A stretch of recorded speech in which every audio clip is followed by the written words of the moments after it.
난장판이 된 국힘당. 대체 무슨 일이? 21대 대통령 선거에 막이 올랐습니다. 우여곡절 끝에 김문수가 국힘당 후보로 등록했습니다. 하지만 한동훈과 홍준표를 보면 김문수를 중심으로 국힘당이 결집하지 못하고 있음을 알 수 있습니다. 그 이유는 무엇일까요? 바로 윤석열 때문입니다. 김문수는 윤석열 아바타. 최근 윤석열과 김문수 사이에 서로 다른 보도가 나왔습니다.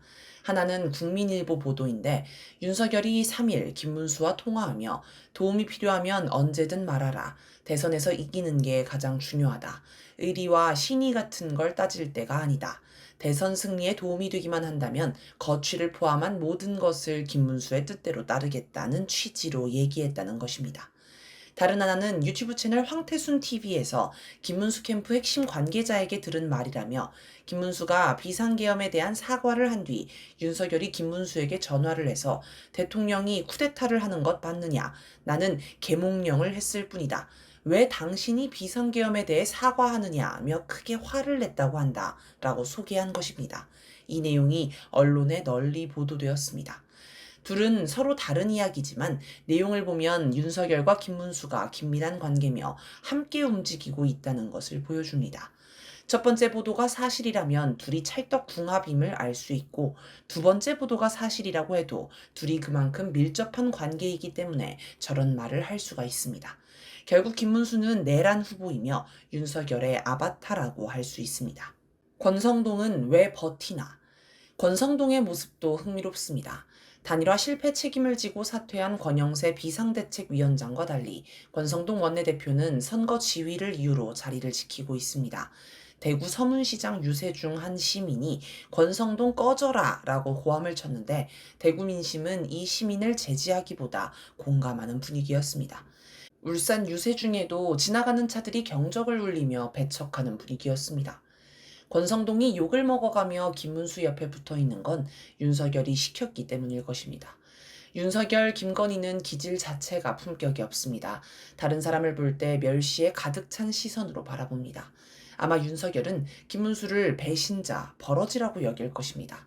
애초에 김문수는 국힘당 내에 조직세가 없는 낭인이었습니다. 그래서 정광훈 옆에 서서 뭐라도 얻어먹으려고 막말이나 하던 자였습니다. 그런 자를 윤석열이 발탁해 경제사회노동위원회 위원장을 거쳐 노동부 장관까지 시켜줬습니다. 윤석열은 김문수보다 한덕수가 중도 확장성이 더 좋아 당선 가능성이 조금이라도 더 높기 때문에 보수 단일 후보로 한덕수를 밀었을 것입니다. 그리고 김문수가 한덕수와 단일화하겠다고 약속했기에 국힘당 후보에 당선시켜줬을 것입니다. 그런데 김문수가 경선에서 승리하자 갑자기 태도를 바꿔 단일화에 선뜻 나서지 않고 시간을 끌었습니다. 윤석열은 김문수가 자신을 배신했다고 여기고 멸시에 가득 찬 시선으로 바라보겠지만 이미 후보가 되었으니 어쩔 수 없는 상황입니다. 이제는 김문수가 당선되도록 할 수밖에 없습니다. 윤석열 처지에서는 김문수 정권이 제2의 윤석열 정권으로 되게 해야 합니다. 또 김문수는 윤석열 아바타여야 합니다. 이를 통해 김문수가 대통령이 되더라도 윤석열을 배신하지 못하게 만들어야 합니다. 이걸 위해 권성동을 선대위에 남겨두고 김문수 옆에 붙여둔 것입니다. 김문수 정권을 윤석열 정권으로 만들 임무를 받았기 때문에 권성동은 절대 사퇴하지 않을 것입니다. 심지어 김문수를 대통령 만드는 것도 윤석열이어야 합니다. 지금 김문수를 대통령으로 당선시킬 방법은 이재명 암살밖에 없어 보입니다. 그래서 윤석열이 암살을 모의할 것으로 추정됩니다. 윤석열과 김건희가 조태용 국정원장과 이를 도모할 수도 있고 북파공작원 HID 출신으로 국가안보실에 근무한다는 자와 도모할 수도 있을 것으로 추정됩니다. 김문수가 우여곡절 끝에 국힘당 대선 후보로 확정됐을 때 윤석열이 발표한 글이 화제입니다. 윤석열이 11일 공개한 글에는 김문수 후보를 지지하셨던 분들 또한 이 과정을 겸허히 품고 손을 맞잡아야 한다라는 문장이 나옵니다. 김문수가 경선에서 이겼는데 뚱딴지 같은 글을 쓴 것처럼 보입니다. 그래서 사람들은 윤석열이 한덕수 승리를 예상하고 미리 써둔 글을 미처 수정하지 않고 올린 것 아니냐고 이야기합니다. 하지만 이건 실수가 아니라 윤석열의 진심이 담긴 글입니다. 그 글의 다른 부분은 모두 김문수와 한덕수 이름이 제대로 문맥에 맞게 들어가 있기 때문에 유독 그 문장에서만 실수했다는 건 이상합니다. 윤석열의 진심은 김문수 지지자들이 마음을 비워야 한다는 것입니다. 김문수가 대통령이 돼도 그 정권은 김문수 정권이 아니라는 것을 지지자들이 알고 인정해야 한다는 것이지요. 윤석열이 김문수와 결탁했지만 김문수는 얼굴 마담일 뿐이며 우파들은 윤석열을 지지해야 한다는 것을 잊지 말라고 정광훈 같은 극렬 김문수 지지자들에게 전하는 말입니다. 권성동의 행보도 이 연장선에서 보면 됩니다. 윤석열에게 버러지 취급당하는 한동훈.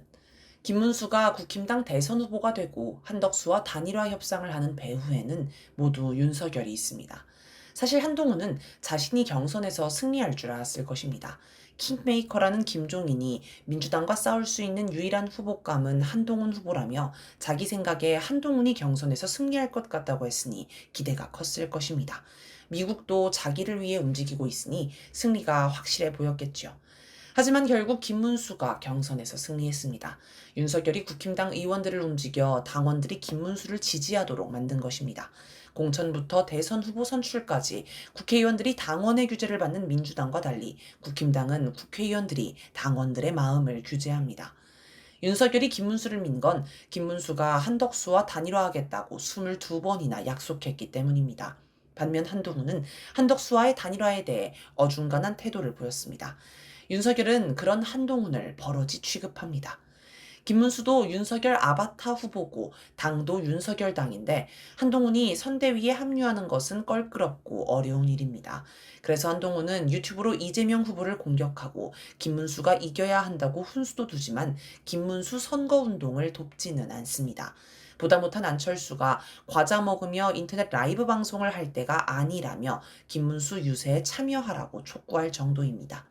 이에 한동훈은 13일 자신의 SNS에 불법 기업 방관과 탄핵 반대에 대해 사과하고 관련자들을 당과 선거 보직에서 배제, 윤석열 전 대통령 출당으로 윤 전 대통령 부부와 당을 절연하고 자유통일당 등 극단주의자들을 멀리해야 한다라고 재차 촉구했습니다. 전에는 윤석열 대통령, 김건희 여사라고 하더니 이제는 윤 전 대통령 부부라고 지칭하는 걸 보면 윤건희에 대한 적대감이 커졌나 봅니다.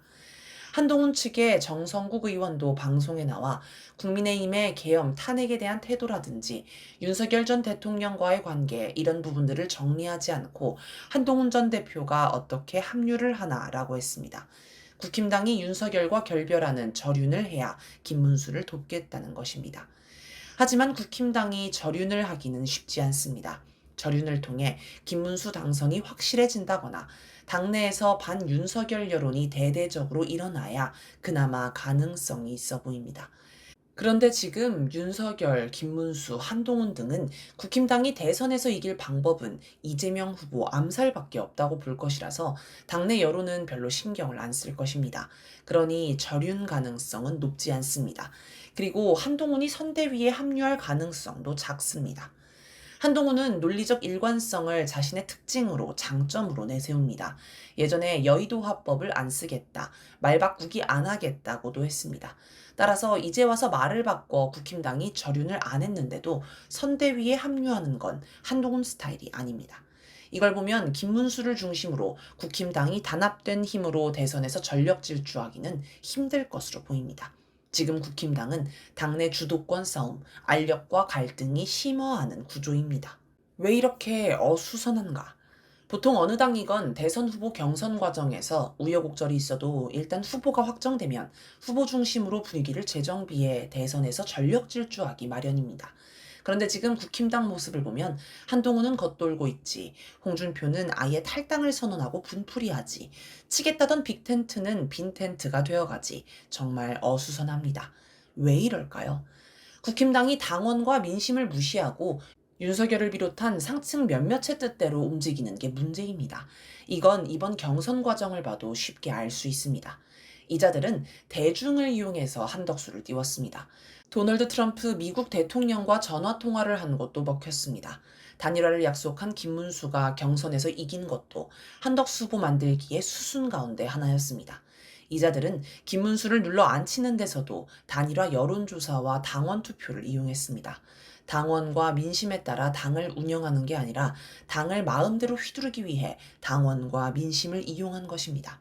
그런데 김문수가 경선에서 승리하자 갑자기 버티기에 들어갔고 당원 투표는 예상과 달리 한덕수 반대가 더 많아 김문수가 최종 후보로 결정되는 황당한 일이 일어났습니다. 그간의 여론조사를 보면 당연히 한덕수가 이기는 분위기였는데 말입니다. 권영세, 권성동 쌍권이 무리수를 써서 한덕수를 후보로 밀어붙였는데 당원 투표에서 부결이 났으니 당연히 후폭풍이 거세야 합니다. 당심과 반대되는 일을 비정상적이고 비상식적 절차를 밟아서 했으니 사실상 당내 쿠데타라고 봐야 합니다. 따라서 실질적 당권을 쥐고 흔들었던 권성동 사퇴 여론이 치솟았어야 합니다. 그런데 국힘당 내부 분위기는 조용합니다. 뭔가 상식적이지 않습니다. 당내 쿠데타가 진압됐는데 당원들이 가만히 있다는 건 말이 안 됩니다. 이걸 보면 이번 사태는 당원이 진압한 게 아닙니다. 그렇다면 당원 투표 결과는 한덕수 찬성이 높았는데 이걸 쌍권이 덮었을 가능성도 생각해 봐야 합니다. 일단 오후 9시에 당원 투표가 끝났는데 발표는 밤 11시를 넘겨서야 나온 것이 수상합니다. ARS 투표였고 찬반만 묻는 투표라서 집계는 투표가 끝나고 곧바로 나왔을 것입니다. 이걸 왜 2시간 이상 시간을 보내고 발표했는지 알 수 없습니다. 김문수가 제기한 소송이 이길 것 같아서 투표 결과를 뒤집었다는 분석도 있습니다. 김문수는 쌍권의 후보 취소 결정에 맞서 효력정지 가처분 소송을 서울 남부지법에 제기했습니다. 그런데 법원이 당원 투표 종료 직후인 오후 9시 30분쯤 송달료 5만 원 추가 납부 통지서를 김문수에게 보냈습니다. 송달료를 더 내라는 것은 문서를 인편으로 보내기 위한 비용을 내라는 의미입니다. 우편으로 보내도 되는 걸 굳이 인편으로 보내겠다는 건 당사자에게 급히 보내겠다는 것이고 이는 김문수가 소송에서 이겼다는 뜻이 됩니다. 원래 법원은 소송을 기각하는 경우 결정문을 특별 송달하지 않습니다. 만약 당원 투표에서 한덕수가 이겼고 쌍권이 그대로 발표했는데 김문수가 소송 결과 자신의 후보 지위가 날아가지 않았다는 가처분 결과를 공개하면 국힘당은 아수라장이 될 것입니다. 당장 그날 후보 등록을 해야 하는데 자칫하면 국힘당이 후보 등록을 못해 기호 2번이 사라질 수도 있습니다. 그러면 그 후폭풍은 누구도 감당할 수 없었을 것입니다. 윤석열의 지휘 아래 쌍권은 한덕수를 후보로 만들기 위해 별짓을 다 했습니다.